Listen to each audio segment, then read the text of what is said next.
Feel your shoulders for a second. Actually feel them. Because I think you have been carrying something not just today, for a while now.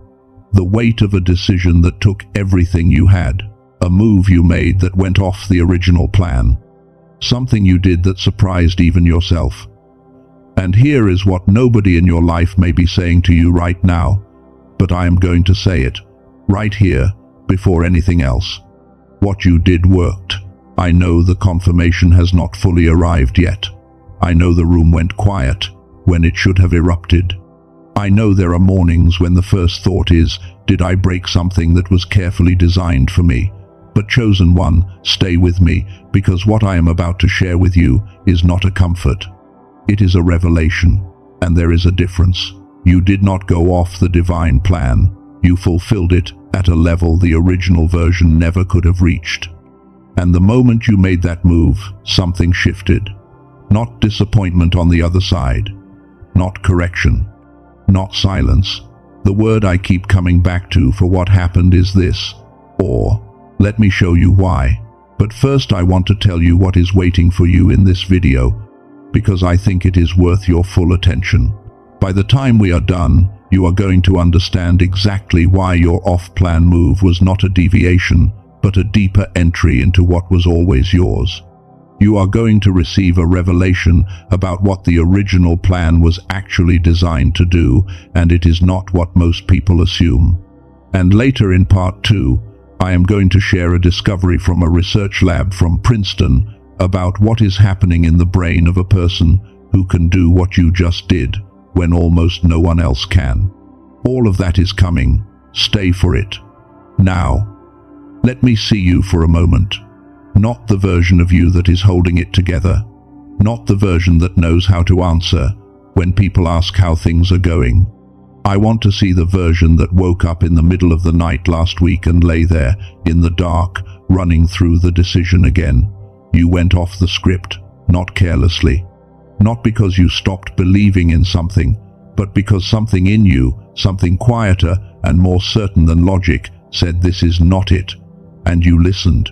You moved. You chose the path that the people around you could not fully understand, and maybe could not fully forgive. And now, you are living in the silence after.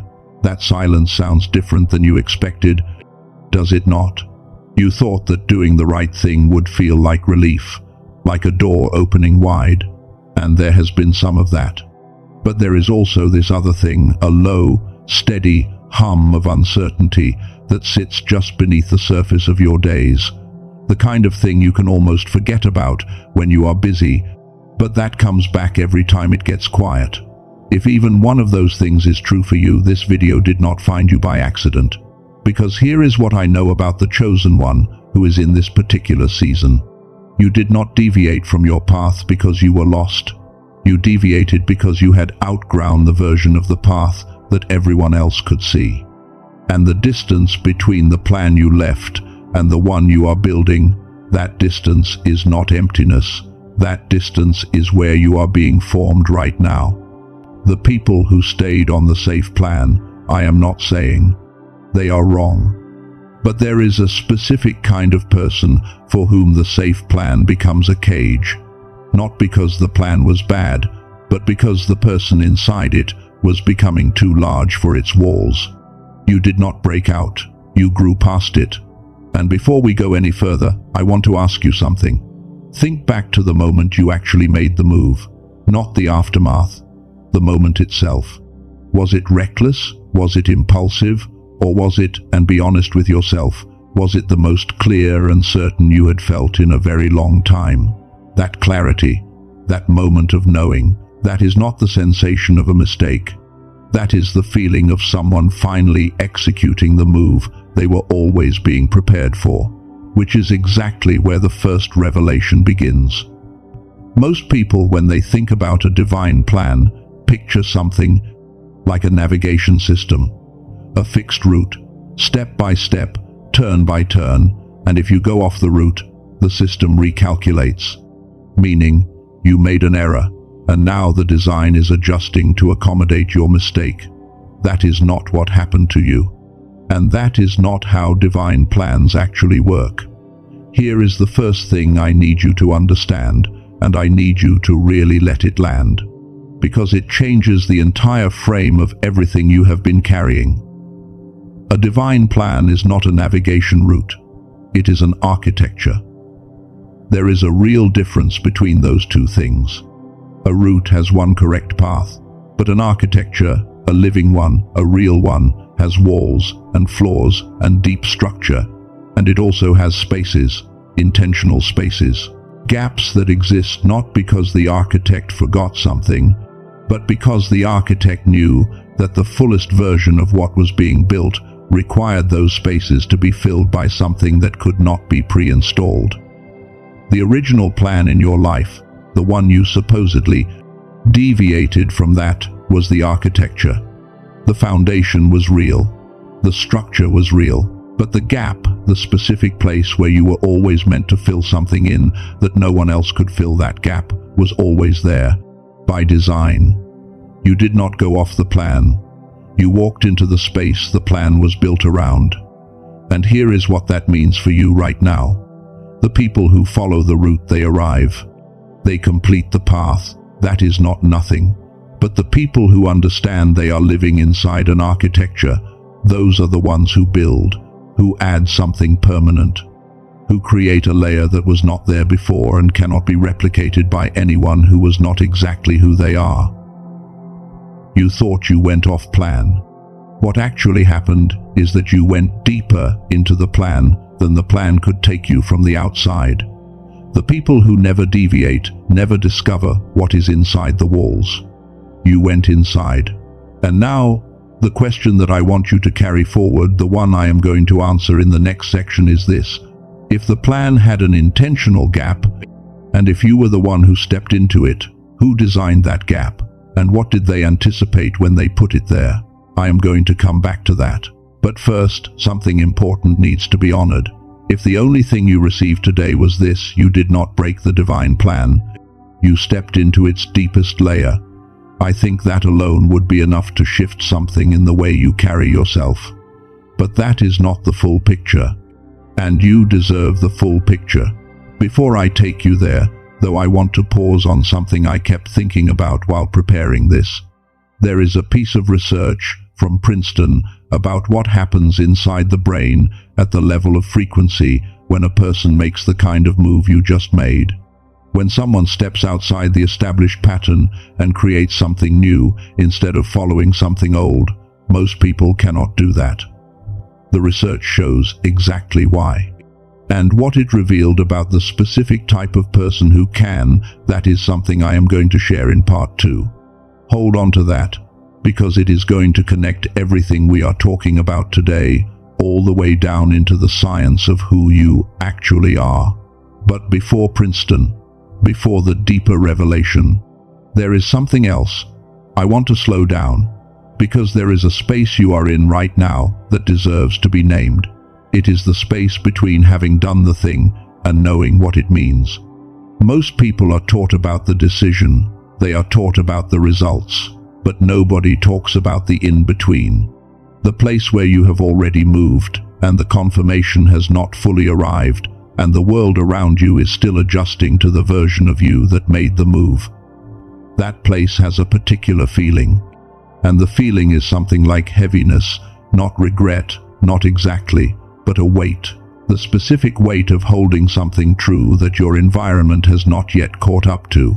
You paid with the relationship that could not follow you into the new season, and you sat with the silence that came after. You paid with the certainty that came from following a plan everyone agreed on, and you traded it for a deeper kind of knowing, the kind that lives inside you, which is truer but lonelier. You paid with the version of yourself that other people were comfortable with, because that version was predictable and manageable and did not make anyone feel left behind, and that version does not exist in the same way anymore. I am not asking you to move past those payments quickly, but I am asking you to understand what they actually mean, because here is the difference that changes everything. There is a weight that crushes, and there is a weight that shapes. A weight that crushes falls from the outside with no intention behind it. A weight that shapes his resistance, applied with purpose, the way a sculptor applies. Pressure not to destroy what is in front of them, but to reveal what has always been inside it. What you are feeling right now is not the weight of someone who made a mistake. It is the weight of formation, and the space you are standing in between the decision and the confirmation, between the old plan and the new one. That space is not empty. It is the most inhabited space in your entire journey. Everything that is being built in you is being built right there. So carry this into part 2. What I am going to show you next, the deeper revelation, what the divine realm actually responded with when you made your move, and the Princeton research, all of it is going to land differently now that you understand this. The formation is not the delay. The formation is the arrival. You are exactly where the plan always needed you to be. Stay with me. Welcome back.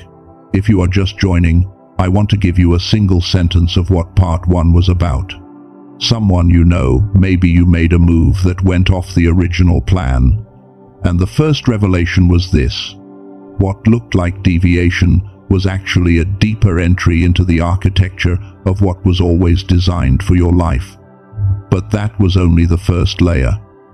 What I am about to show you now, in this second part, is the layer underneath it. The layer that, once you see it, changes not just how you feel about the past, but how you walk into everything coming next. And I promised you, Princeton, we are going there today. But first, the revelation that makes the research make sense. Let me ask you something that most people never stop to ask. When you think about the original plan, the one that existed before you made your move, where did it come from? Who authored it? Most people would say, God, the universe, something higher than themselves. And that is right. But here is the assumption that most people never question. They assume that what that higher intelligence designed was a fixed sequence, a path with no room for human creative input, a blueprint that was complete before you were born, and your only job was to follow it faithfully from beginning to end. And that assumption, that quiet, unexamined assumption, is what makes your off-plan move feel like a failure. But listen, that is not what divine intelligence has ever done. Look at every person who was ever described as truly chosen in the oldest stories we have. Not one of them followed the obvious route. Not one of them stayed where they were expected to stay, did what they were expected to do, became what the people around them assumed they would become. Every single one of them, at some point, did the unexpected thing, the off-plan thing. The thing that looked like deviation from the outside and turned out to be the exact fulcrum that everything else turned on. So here is the second revelation. The original plan was never designed to be followed. Exactly. It was designed to be responded to. There is a difference between a script and a conversation. A script has lines that must be delivered as written. But a conversation, a real one, between two living things, responds. It adjusts. It goes somewhere neither party fully anticipated. And the result is something richer than anything that could have been scripted in advance. The divine plan in your life was never a script. It was an invitation to a conversation. And here is the part that I want you to really hear. The gap that was built into the architecture, the space we talked about in part 1, that gap was put there specifically because the plan could only be completed by someone who would do what you did. Someone who would look at the structure that was given, feel the place where it was incomplete, and have the courage to say, I know what goes here, and then build it. The original plan was not the final plan. The original plan was the beginning of a conversation between the divine and the chosen one, and you just gave the most important answer in the dialogue. And I hear the Father speaking something over you right now. Something I believe has been waiting to be said. He is saying, I did not put that gap there by accident. I put it there because I knew you would be the one to see it. Every version of the plan that led you to that moment, every preparation, every painful season, everything that felt like it was leading nowhere, all of it was building. the specific kind of person who could look at that gap and know exactly what to do. You did not surprise me when you stepped into it. I was waiting for you to arrive. Let that settle, because the third revelation is where this becomes completely specific to your next season. What you created, the new plan, the one that did not exist before you made your move. It is not plan B. That is the thing I need to destroy completely before we go any further. Plan B is what happens when plan A fails. What you made is not what happens when something fails. What you made is what happens when something inside a person succeeds at becoming what it was always meant to be, and the original container can no longer hold it. You did not downgrade from a better plan to a lesser one. You graduated from a plan that had taken you as far as it could take you, into one that is specifically shaped around the full dimensions of who you have become. And here is what that means in practical terms. The new plan, the one you are now living inside of it, is not operating without support. It is not a solo project that you are building alone in the dark, while the divine watches from a distance, disappointed or confused by your initiative.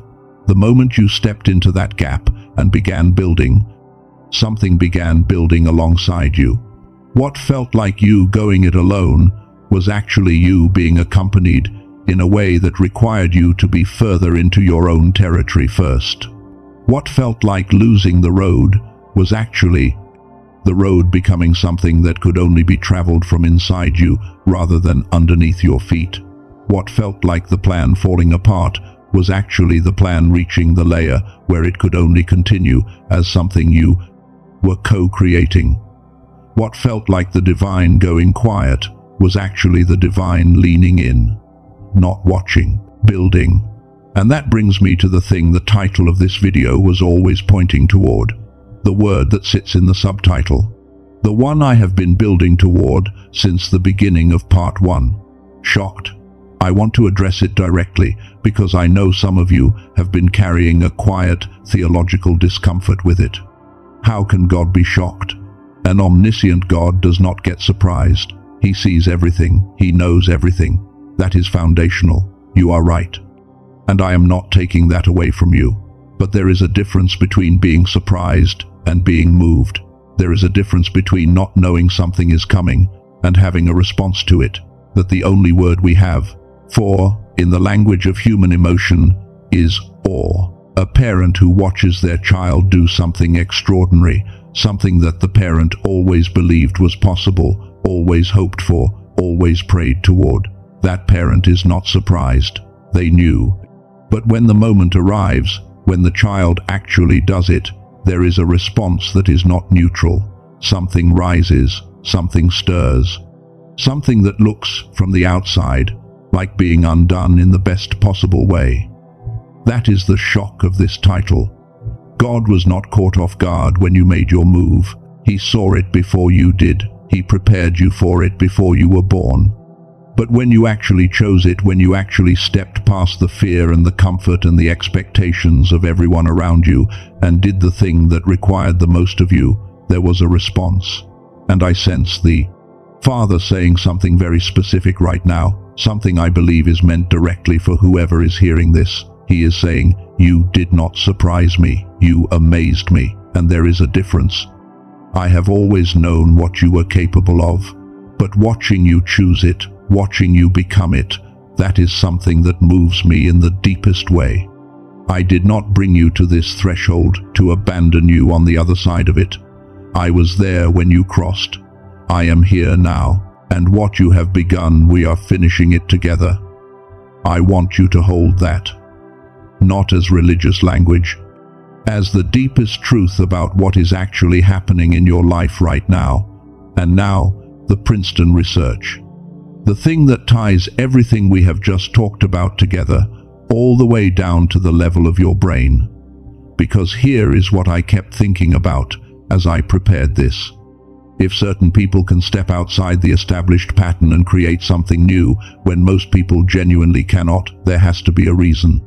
And it cannot just be circumstance. It cannot just be willpower or determination. There has to be something different happening inside them, and the researchers found it. It is a brain frequency called gamma. And what makes gamma remarkable is this.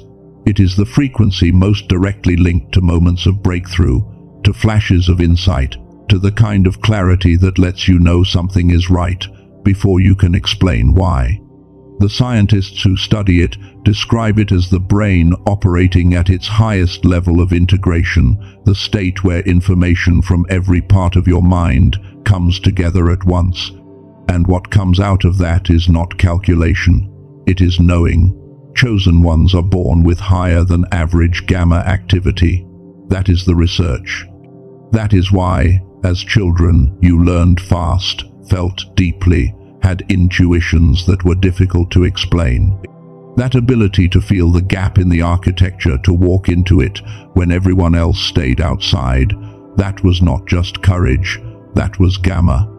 But here is the part that explains everything about what happened to you. Beginning around the age of 7, the research documents this and calls it the decline effect.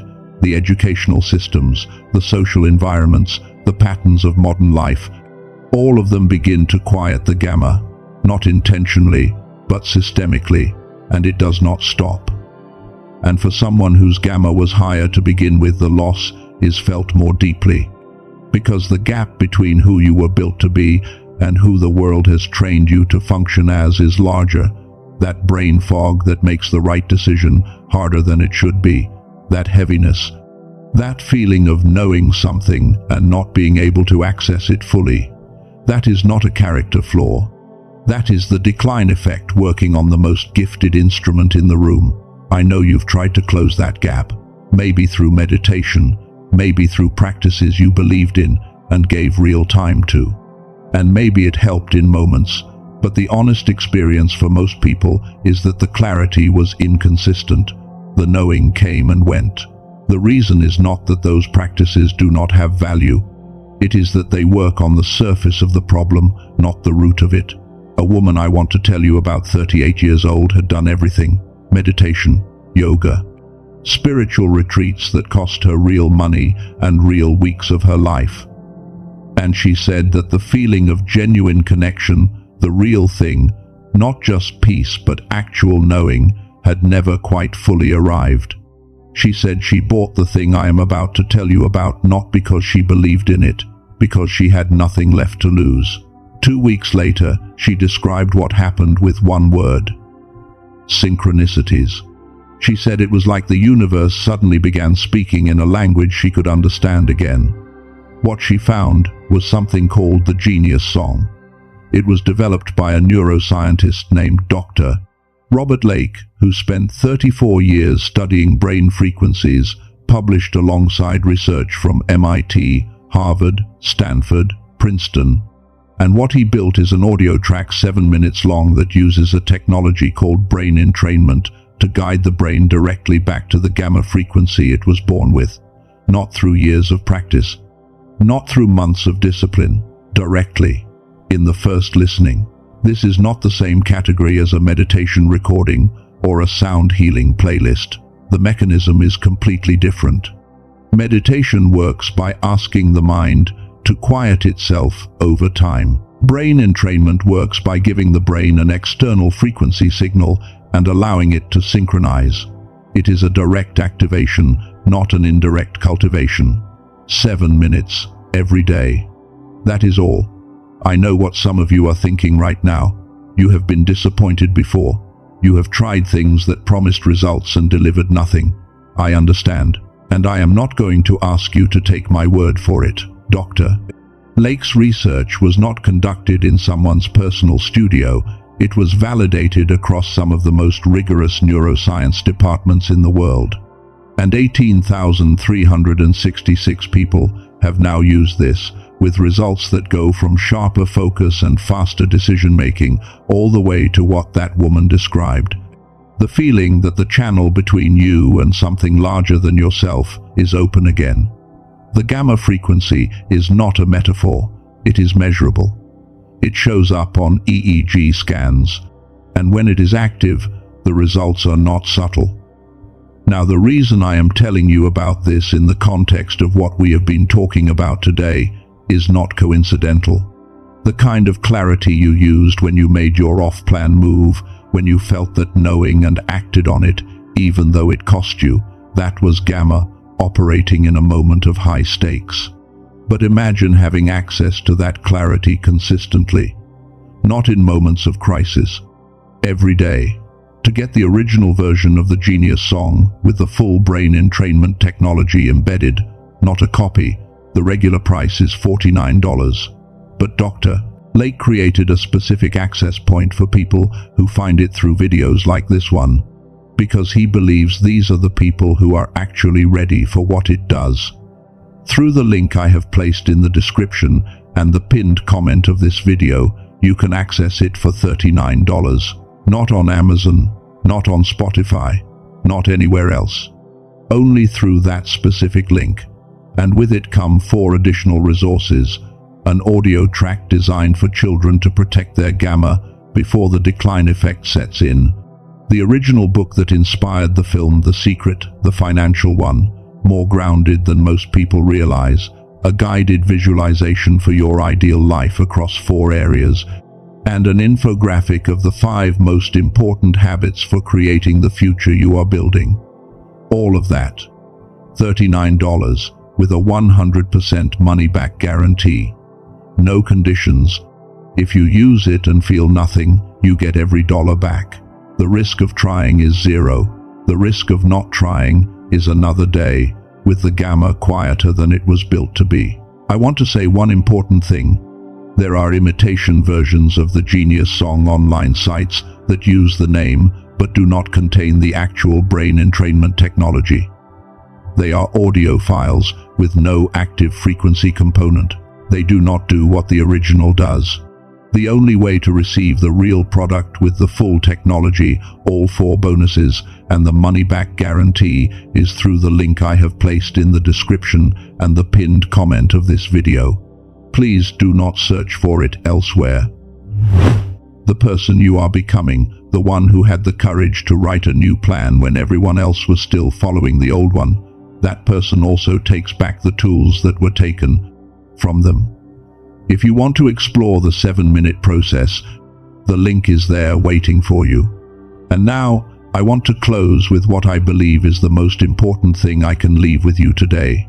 You went off the original plan, and in doing so, you activated the deepest layer of the architecture that was always built for you. You filled the gap that was always yours to fill. You stepped into the conversation that had been waiting for your most honest answer.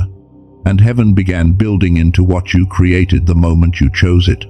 What looked like going backwards was actually going deeper. What looked like losing the road was actually becoming the road. What looked like breaking something was actually becoming someone. The original structure was never large enough to contain. You are not recovering from the decision you made. You are launching from it. You are the one who looked at the gap and knew what to do. You are the one who paid the cost and did not flinch when the world went quiet.